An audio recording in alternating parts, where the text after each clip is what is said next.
I was supposed to be in that hotel for one night. Just one. Business trip. Boring town. No expectations. The conference I attended had run late, and by the time I checked in, it was already past 11 p.m. The place didn't look bad at first glance. One of those older boutique hotels that try to charm you with vintage details. Faded red carpet, brass elevator, a front desk with an actual bell. Kinda cute in a creepy way. The man at the desk barely looked up.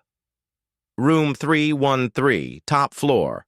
Elevators working mostly.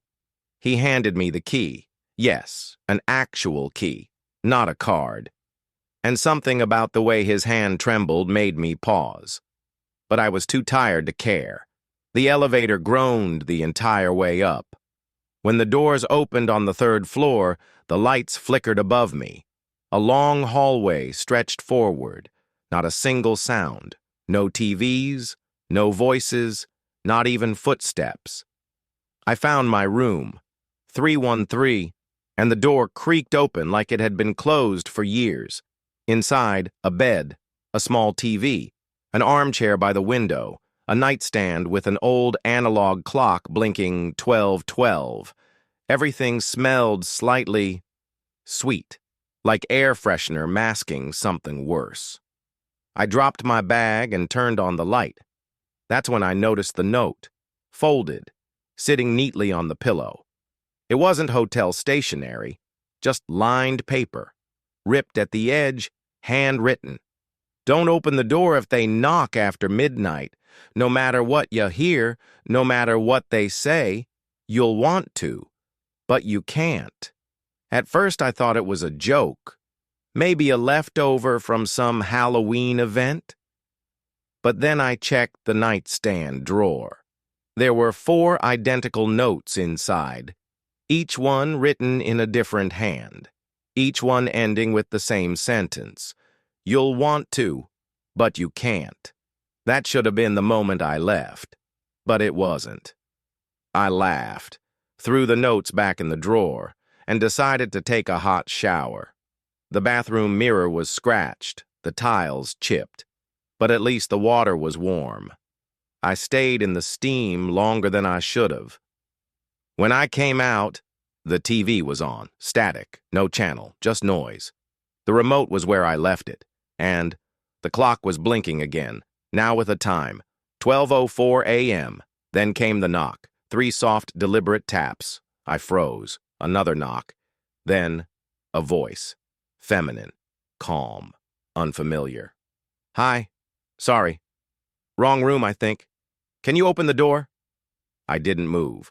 I stood in the middle of the room, still dripping water, holding a towel, heart thudding in my chest. Another knock. Please?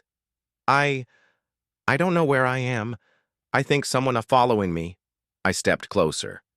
There was no shadow under the door, no movement. I remembered the note. All of them. You'll want to, but you can't. And I wanted to. Something in her voice made me want to help, but I didn't. Then she stopped knocking, and the voice changed. Same pitch, same woman, but wrong, flat, hollow. You should have opened it.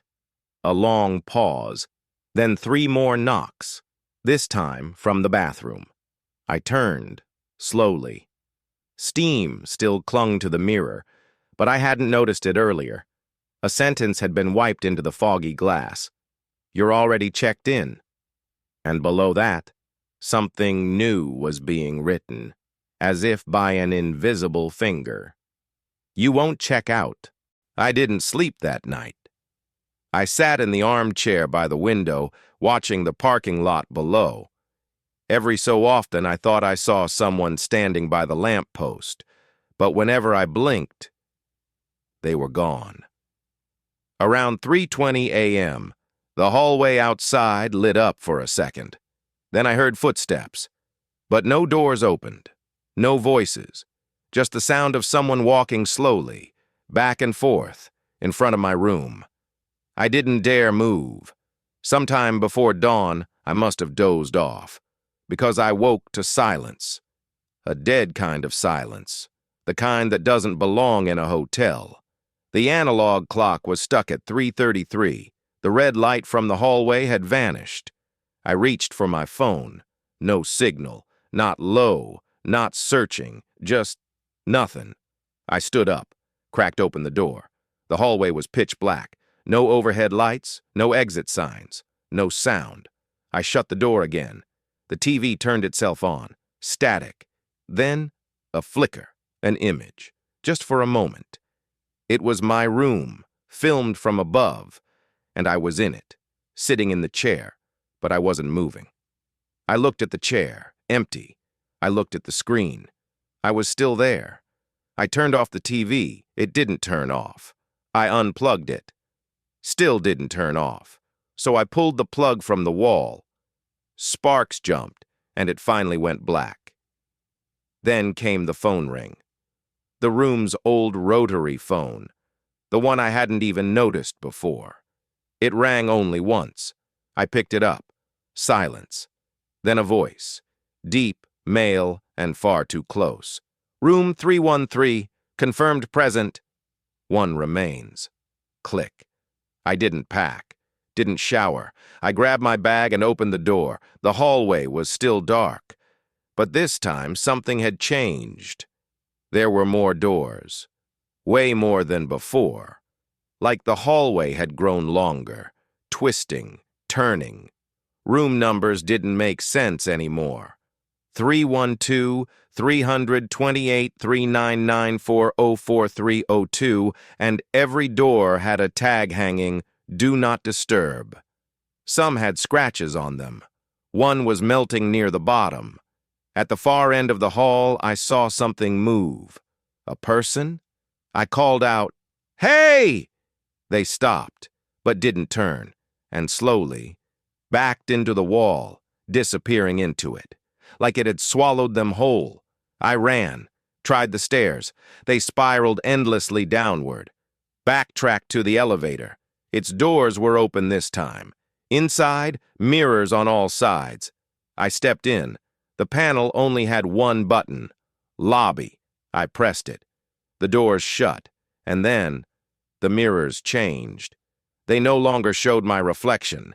Instead, they showed others, dozens of them, men, women, all in room 313, all staring at me, some crying, some banging on the glass, some rotting. One of them whispered, "You weren't supposed to last this long." The elevator stopped. Doors opened. But it wasn't the lobby. It was my room again, room 313, exactly as I left it. I stepped out. The door shut behind me. On the bed was a new note, different handwriting, fresh ink, still wet. Don't open the door if they knock after midnight. No matter what you hear, no matter what they say, you'll want to, but you can't. And this time, at the bottom, welcome to the last night. We hope you never check out.